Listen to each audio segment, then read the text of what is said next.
coronary artery bypass grafting, CABG, or percutaneous coronary intervention, PCI, may be indicated in patients not responding to drugs. Generally, in bypass operations, the distal end of the internal mammary artery is inserted at a point beyond the stenosis of the affected coronary artery. Angina is relieved or improved in 90% of patients. Mortality is decreased in some pathological conditions, for example, left main coronary artery disease.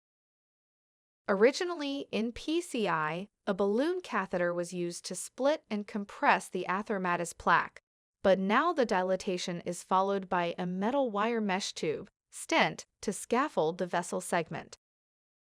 Unfortunately, this damages the vessel, often leading to proliferative growth of smooth muscle and restenosis in 20 to 30% of patients. This problem is significantly reduced using stents that elute everolimus or xaderolimus from a polymer drug matrix bound to the stent, less than 15% restenosis rate.